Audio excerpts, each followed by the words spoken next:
রাজস্থানি চানা ডাল। এই রাজস্থানি চানা ডালটা যখন তোমরা বানাবে তখন লুচি, পরোটা বা রুটির সঙ্গে কিন্তু দারুণ যাবে। আর এই রেসিপিটার টেস্টটা একদম অন্যরকম।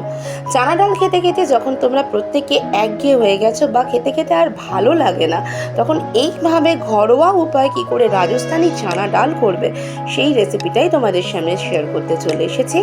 নমস্কার বন্ধুরা, আমি রিঙ্কি, RG লাইফ স্টোরি চ্যানেলে তোমাদের সকলকে স্বাগত জানিয়ে আজকের এই রাজস্থানি চানা ডালটা আমি কি করে খুব সহজ উপায়ে তোমাদের সামনে প্রেজেন্ট করলাম সেটাই দেখো। এবং এই রেসিপিটা করতে কিন্তু একদম বেশি সময় লাগে না।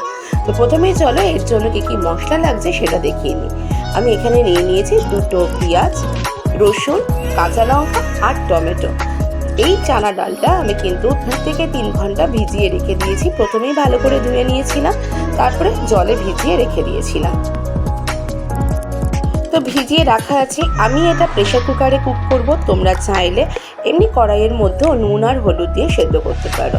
তো দেখতেই পাচ্ছ প্রেসার কুকারে আমি ডালটাকে নিয়ে নিয়েছি, আর এর মধ্যে আমি দিয়ে দেবো নুন আর হলুদ।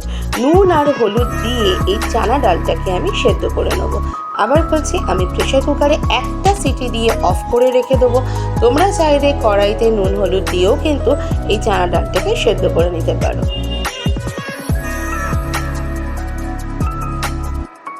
তো চলো আমি সেদ্ধ করে নিয়ে চলে আসি। আর দেখো এখানে কিন্তু আমি একটা সিটি দিয়ে বন্ধ করে রেখে দিয়েছিলাম। আমি যেমন সেদ্ধ চেয়েছিলাম চানা ডালটা কিন্তু ঠিক সেই রকমই সেদ্ধ হয়েছে, না খুব গলে গেছে আবার একদম শক্তও নেই। তো হলুদ দিয়ে নুন দিয়ে এটা সেদ্ধ করে রেখে দিলাম। আর এরপরেই চলো কড়াই বসিয়ে দিই গ্যাস অন করে। কড়াইটা একটু গরম হতেই আমি এর মধ্যে দিয়ে দিলাম সাদা তেল। ভিডিও চলাকালীন আমার নতুন বন্ধুদের উদ্দেশ্যে একটা ছোট্ট অনুরোধ, তুমি যদি আমার চ্যানেলে নতুন বন্ধু হয়ে থাকো তাহলে প্লিজ চ্যানেলটাকে সাপোর্ট করো, পাশে থাকা বেল নোটিফিকেশনটাকে অন করে রেখো, তাহলে রোজের যে কোনো ভিডিও সবার আগে তোমাদের কাছে চলে যাবে। গল্পের ফাঁকে এখানে দেখো গ্যাসটাকে জ্বালিয়ে দিয়ে তেল দিয়ে দিয়েছিলাম। ফোড়ন হিসাবে দিয়ে দিয়েছিলাম এখানে গোটা জিরে। জিরেটা একটু ভাজা হতে হতে বেটে রাখা পেঁয়াজ, টমেটো, রসুন আর কাঁচা লঙ্কাটা সেই পেস্টটাকে আমি দিয়ে এখানে ভালো করে কিন্তু কষাবো। এই রান্নাটা কিন্তু সাধারণ যে কোনো ছোলার ডাল বা চানা ডালের থেকে একদম অন্যরকম খেতে হয়। তো এই টেস্টটা পাওয়ার জন্য তোমরা অবশ্যই বাড়িতে এইভাবে চানা ডালটা রেডি করো। একঘেয়ে রুটি তরকারি খেতে খেতে বা কী বানাবো সেইগুলো যখন মাথায় থাকে, তখন এই রেসিপিটা যদি কোনো বন্ধুর কাছে যায় তো প্লিজ আত্মীয় স্বজনের সঙ্গে শেয়ার করে দিও, তাদের সেই সমস্যার থেকে একদম সরে যাবে। তো দেখো মশলাটা আমি দিয়ে তেলের মধ্যে একটু নাড়ানাড়ি করে এর মধ্যে আমি দিয়ে দিলাম হলুদ গুঁড়ো, জিরের গুঁড়ো আর দিয়ে দেবো লঙ্কার গুঁড়ো।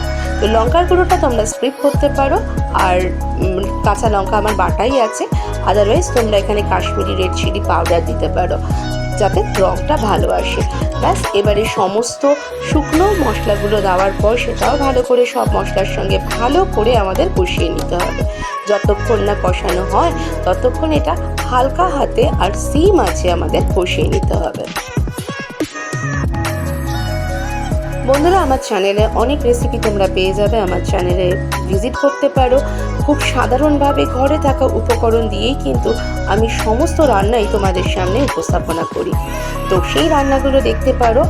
নিত্য নতুন রান্নাগুলোও আছে, কিন্তু সেগুলো সম্পূর্ণ ঘরোয়া উপকরণ দিয়েই আমি করে থাকি। এখানে গল্পের ফাঁকে দেখো আমার মশলাটা কিন্তু একদম কষানো হয়ে গেছে। মশলাটা কষানো হয়ে গেলে এর মধ্যে আমি দিয়ে দেবো 2 চামচ টক দই। টক দই দিয়ে আবার ভালো করে মশলাটাকে কষিয়ে নিতে হবে।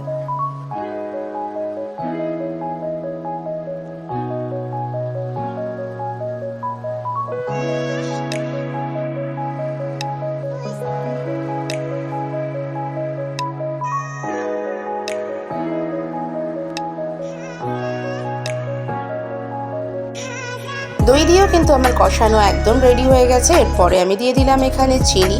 তো চানা ডাল বা যে কোনো ডাল কিন্তু সে নিরামিষ হোক বা আমিষ হোক, সেখানে একটু চিনি দিলে তার স্বাদটা কিন্তু অনেকটাই বেড়ে যায়।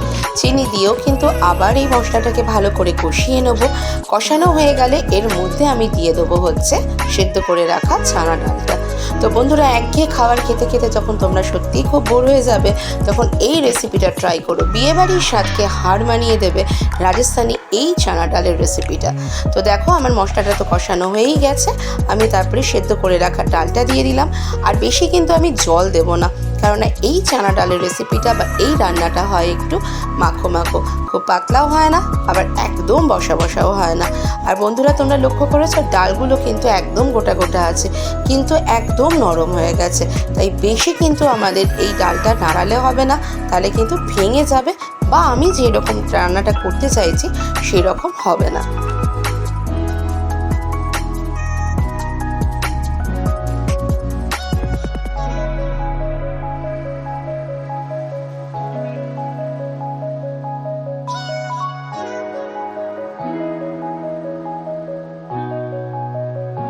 তো দেখো, আমি ভালো করে এটা নাড়িয়ে নিয়েছি, মশলার সঙ্গে ডালটা মিশিয়ে নিয়েছি। ডালটা একটু ফুটে উঠলেই এর মধ্যে দিয়ে দেবো কাসুরি মেথি, আর তারপর দিয়ে যোগ দেবো শাহি গুঁড়ো গরম মশলা।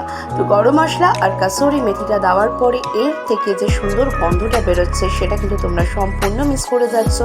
গন্ধটা পেতে আর রেসিপিটার স্বাদ নিতে হলে অবশ্যই এই সাধারণ একটা রেসিপি তোমরা বাড়িতে ট্রাই করো। খুব সাধারণভাবে ঘরে থাকা উপকরণ দিয়ে চটজলদি বানিয়ে নিতে পারো এইরকম রেসিপি। শুধু রাতের ডিনার বা জলখাবার কেন, গেস্ট আসলেও তোমরা এইভাবে চানা ডাল প্রেজেন্ট করতে পারো। বিয়েবাড়ি বা যে কোনো অনুষ্ঠান বাড়ির স্বাদকে কিন্তু হার মানিয়ে দেবে এই রাজস্থানি চানা ডালের রেসিপিটা। খুব সহজ উপায়, খুব ঘরোয়া পদ্ধতিতেই করলাম, কিন্তু একদমই রাজস্থানি রেসিপিটাই তুলে এনে। তো আজকের এই রেসিপিটা তোমাদের কেমন লাগলো অবশ্যই কিন্তু কমেন্ট করে জানিও। আশা রাখবো আমার সকল বন্ধুরা এই রেসিপিটা বাড়িতে একবার ট্রাই করবে। সমস্ত কিছু উপকরণই কিন্তু ঘরে আমাদের থাকে। তো এই রেসিপিটা তোমাদের কেমন লাগলো সেটা একটা ছোট্ট কমেন্ট করে আমাকে জানিও। একটা লাইক করো, পারলে বন্ধুবান্ধব আত্মীয় স্বজনের মধ্যে শেয়ার করে দিও। এতক্ষণ আমাকে টাইম দেওয়ার জন্য, আমার সঙ্গে থাকার জন্য তোমাদের সকলকে অনেক অনেক ভালোবাসা আর ধন্যবাদ। সকলে ভালো থেকো, সুস্থ থেকো, হাসি খুশি থেকো।